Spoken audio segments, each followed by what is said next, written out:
रेवाड़ी में बीते दिन ऑक्सीजन की कमी के चलते 7 मरीजों की मौत के बाद प्रदेश के सहकारिता मंत्री डॉक्टर बनवारी लाल ने आज रेवाड़ी के जिला सचिवालय सभागार में प्रशासनिक अधिकारियों के साथ बैठक की और रेवाड़ी के विराट अस्पताल में 4 जबकि अन्य अस्पतालों में ऑक्सीजन की कमी के कारण 3 कोरोना संक्रमितों की मौत को लेकर अधिकारियों को सख्त लहजे में कहा कि इस मामले की निष्पक्षता से जांच करवाई जाए और याद रहे कि आगे से इस तरह की घटना ना घट पाए।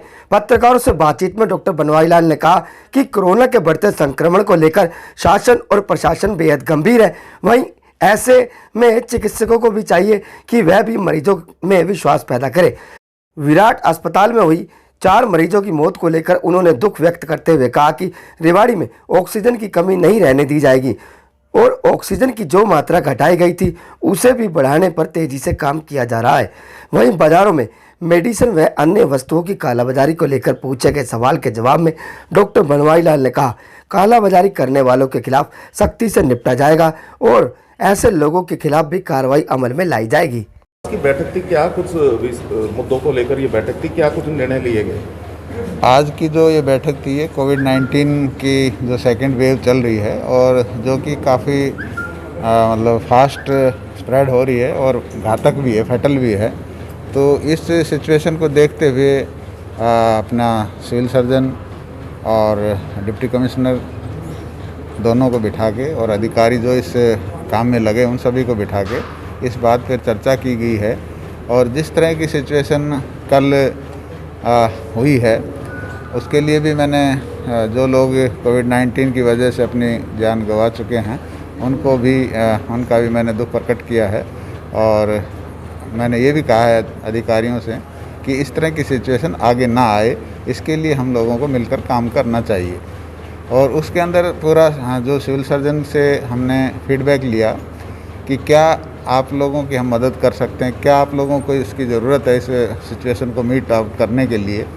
तो उस बात पे चर्चा हुई, ऑक्सीजन के बारे में हुई, आपके रेमेडी इसके बारे में, इंजेक्शन के बारे में हुई और बेड्स के बारे में हुई और बाकी जो भी इनकी रिक्वायरमेंट है जो हम पूरी कर सकते हैं उसके बारे में चर्चा हुई। तो ज़्यादा तो ऑक्सीजन का ही डिमांड के लिए कह रहे थे, लेकिन उसमें कहीं ना कहीं गैप हुआ है कि जो ये डिमांड प्रॉपर शायद नहीं भेज पाए और उसकी वजह से जो हमारी 5 मीट्रिक टन की जो ये कह रहे हैं और वहाँ से 3 मीट्रिक टन अलॉट हुआ है। तो अब वो मरीज़ का प्रॉपर कैलकुलेशन करके और यहाँ से भेजी जाएगी और 5 मीट्रिक टन की जो रिक्वायरमेंट है वो पूरी कर दी जाएगी। सब आरोप ये है कि गैस अवेलेबल होने के बावजूद भी हॉस्पिटल तक नहीं पहुँचा पाई।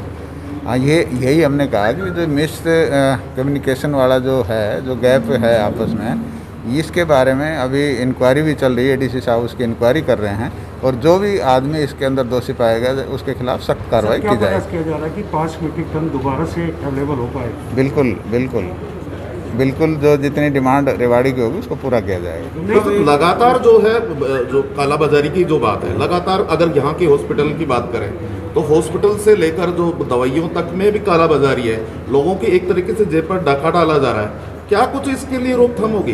देखो, इसके लिए अभी हमने डिप्टी कमिश्नर साहब से कहा है कि भाई वो टीम बनाएं और सभी हॉस्पिटलों में भी जाएं और ये जो बेड्स की भी ऑक्यूपेंसी जो गलत बताते हैं या कोई मेडिसिन का या ऑक्सीजन की कहीं भी कालाबाजारी होती है तो उस पर तुरंत कार्रवाई करें। और इन्होंने टीम बना के हर हॉस्पिटल के अंदर नायब तहसीलदार वगैरह इनकी ड्यूटी लगाई हुई है और वो उसको सारी जितने भी प्रॉब्लम्स हैं उनको सॉर्ट आउट करेंगे। सर, 100 बेड का कोविड सेंटर बनाया जा रहा है रेवाड़ी की बेड्स को, कब तक ये व्यवस्था पूरी होगी? ये मेरे ख्याल से अभी सिविल सर्जन जी कह रहे थे कि भाई 1-2 दिन के अंदर कंप्लीट हो जाए। क्या ऑक्सीजन भी वहाँ मिलेगी? हाँ बिल्कुल, उसमें ऑक्सीजन के भी रखेंगे कुछ, एक बेड, सारे तो नहीं हैं लेकिन उसमें कुछ बेड ऑक्सीजन के रखे जाएँ, कुछ विदाउट ऑक्सीजन। डॉक्टर साहब, कोविड-19 के लिए 1950 नंबर जारी किया गया है, बंद पड़ा है, बता रहे प्रशासन ने भुगतान नहीं किया, उसका बिल का भुगतान प्रशासन ने नहीं किया। वो भी चर्चा हो गई है और अभी डिप्टी कमिश्नर साहब ने कहा कि आज से वो एक्टिवेट हो गया है, उसमें कोई दिक्कत थी तो वो आपका एक्सपेक्ट मतलब एक बड़ा सवाल कि स्कूलों में बच्चों की छुट्टियां करती, सरकार ने घोषणा कर दी कि 30 मार्च तक टीचर्स के भेजना के बावजूद उसके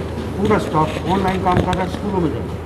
नहीं, ऑनलाइन ही है, स्कूल में कौन जाता है? टीचर सभी स्कूलों में टीचर्स जा रहे हैं। सर, बच्चे पॉजिटिव आ रहे हैं लगातार, 20, 25, 30 बच्चे डेली पॉजिटिव आ रहे हैं। क्या टीचर्स के लिए खतरा नहीं है वहाँ पर? टीचर्स का तो क्या है कि भाई टीचर्स तो अपना सोशल डिस्टेंसिंग मेंटेन करते हैं, मास्क लगाते होंगे और ऑनलाइन काम कर रहे हैं। लगातार बच्चों का पॉजिटिव आना क्या लगता है? नहीं तो स्कूल तो बंद कर दिए, इसीलिए तो स्कूल बंद किए हैं कि बच्चे पॉजिटिव आ सर रहे हैं। रिपोर्ट बता रही है कि लगातार 15 से 20 बच्चे डेली पॉजिटिव आ रहे हैं। नहीं वो बात तो ठीक है, स्कूल तो सरकार ने इसी को देखते हुए तो स्कूल बंद किए थे ना, स्कूल अभी ताकि बच्चे और इन्फेक्ट ना तो हो। एक लास्ट पर्सन, क्या कुछ हिदायतें आप इस प्रोफेशन से जुड़े हुए हैं, आपको सब कुछ पता है, क्या कुछ हिदायतें आपने अधिकारियों को दी? आज मैंने अधिकारियों को ये दिया है कि भाई आप एक तो डॉक्टर्स को तो ये कहा कि जो डॉक्टर और जो पेशेंट का जो रिलेशनशिप है उसको बनाने की कोशिश करें, क्योंकि जब तक डॉक्टर का और मरीज़ का आपस में विश्वास कायम नहीं होगा तो मरीज़ मतलब ठीक नहीं होता, उसको चाहे कितनी बढ़िया दवाई दी। एक तो मैंने डॉक्टर्स को ये हिदायत दी है,